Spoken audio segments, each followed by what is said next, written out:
things are finally starting to warm up more consistently. We've had lots of rain and still the temperature's been kind of fluctuating, but it's finally getting warm and not a lot is going on. But I did want to show you these tomatoes are just starting to ripen up, so these should be done here pretty soon. And I did cut back some foliage and got lots of fruit production going, got some flowers up top, so should have tons and tons of tomatoes off of this plant, just trying to keep it growing up, giving it some good airflow, not cutting too much off, finding that right balance.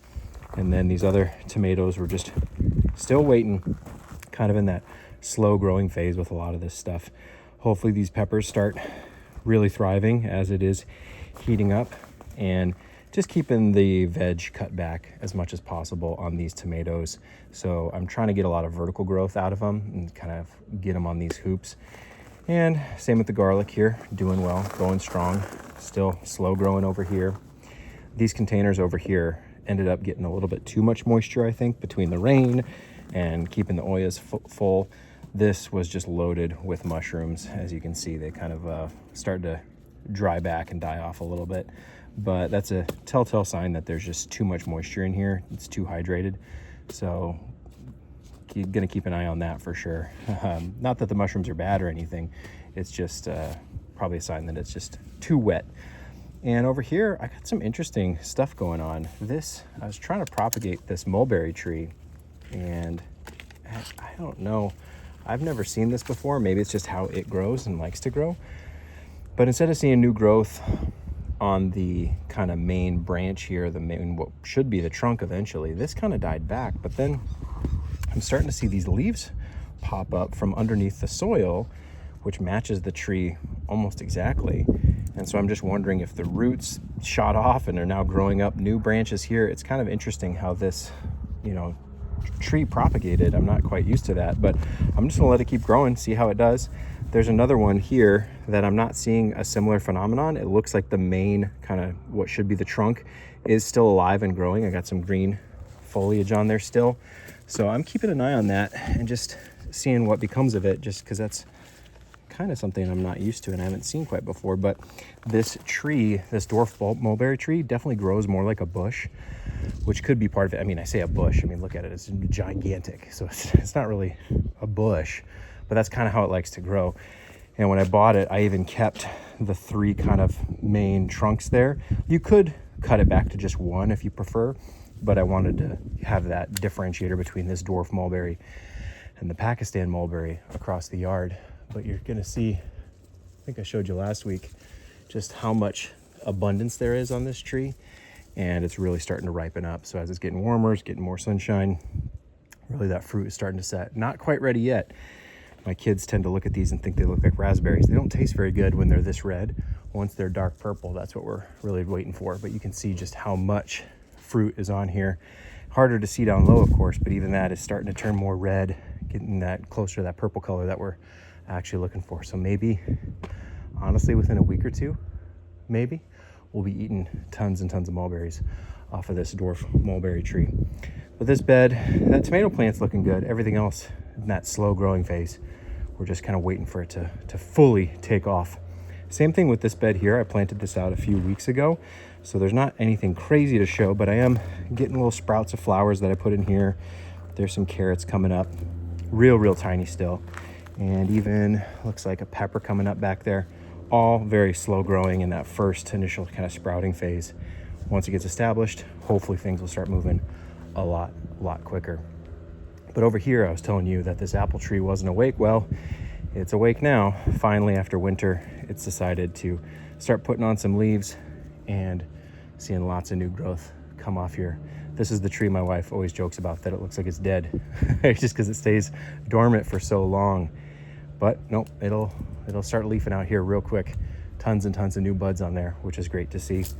And over here, that strawberry last week I showed you that had just ripened up. This is the first year for the strawberry plant, so I'm not gonna get a ton of fruit off of it. Next year it should be a lot more abundant.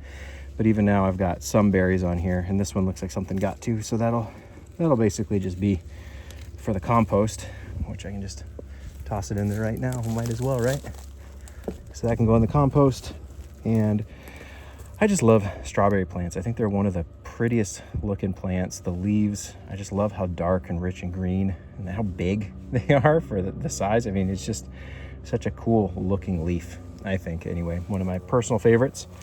And then, yeah, there's another strawberry plant over there that's kind of, I don't know what it's doing. It's not growing much. Maybe it needs some more compost, which I do have some that I need to start adding throughout. I think it's about time to kind of replenish that nutrient source. This mulberry tree, I mean, it's just, gosh, you probably can't even hardly see in there. It just gets so thick and dense with all the foliage, but tons and tons of fruit on here, if you can see that. Just lots of green fruit that'll, again, same kind of thing, just a little bit later than that dwarf mulberry. All that green fruit will turn like that deep, rich purple color, and that's when you know it's the best. The fruit just basically falls off once it's ready, so you can even do things like shake a branch and things will just fall if you catch it. But tons and tons of growth, so many berries. I'm so happy with how this one is growing. And this one is growing more like a traditional tree, which is a single trunk under there. But then you just get tons and tons of growth off these mulberry trees here in Arizona, which is great to see. It's one of the easiest things you can grow here is mulberry, which is a good thing because they happen to taste amazing. Peach tree right here, I've got some work to do now that it's starting to set fruit. You can see tons and tons of fruit here from where all these blossoms were. I got to go through and thin these out. That's not something I've done before. I've kind of just let it grow how it is, but best practice with peaches is to kind of thin them out so each peach can grow to its full size, and you get supposedly better flavor and growth that way. I mean, in the past, it's kind of easy and lazy just to leave them and let them grow like they do in nature, which is not a problem. You can do that, but this year I'm going to take the time, actually go through and thin them out to that kind of 6 inches or the width of your hand. So like where we got a good example somewhere in here, I'll just space them out so they actually have room to properly grow. A lot of them are growing in those kind of clusters, and I might leave a few as just kind of an experiment. It doesn't hurt to see kind of what grows best, but certainly in spots like here where I got quite a few growing here, I'll thin them out, just kind of leave the ones that I think will do the best, and we'll see how it goes. But really looking forward to these peaches this year. The rest of the tree still needs to kind of come alive. Got plenty of opportunity for more growth up there, but down low things are looking real good. And crazy thing about peaches is once they're fully established, once they're really growing, they just put on so much fruit and they almost weigh themselves down. It's crazy how well they grow and how much they produce once they're established, almost to its own detriment. You got to really help it out. Well, the recording died, so the lighting looks a little different. It's much later in the day. We can finish up kind of what's going on here. So this is the new peach tree. It's growing great. I couldn't be happier. Just loving all the growth I'm getting off this thing. It's looking fantastic. Over here, we got some kale that I've kind of cut way back because it was getting eaten up by some bugs, not by me. And that's honestly fine. Kale is really pretty. I think the color, that bluish green, is really nice to look at. It's dinosaur kale, but honestly, it's not my favorite thing to eat, so not too worried about the bugs getting to it. But I did want to show you this. I wish I had recorded it, but this is a ghost pepper here. There's actually 3 of them. They're probably planted a little too tight, so I might end up taking this middle one out because it doesn't look like it's doing so well. But this one had really started to droop and just completely just looked real sad the other day. And it was just a situation of not getting enough water, which is constantly the balance of figuring out, too much water, not enough, what's the right amount.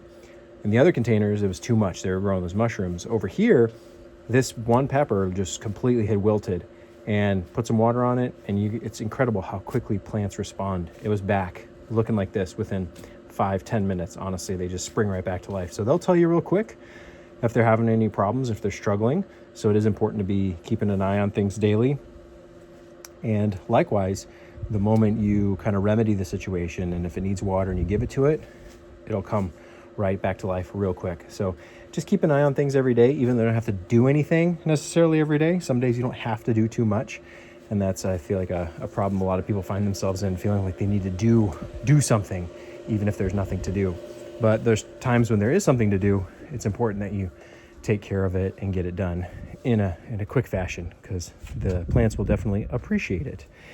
And over here, again, just slow growing, but I'm really excited for these tomatoes especially, and for all the things to come once everything really gets established and we can really enjoy some harvesting here.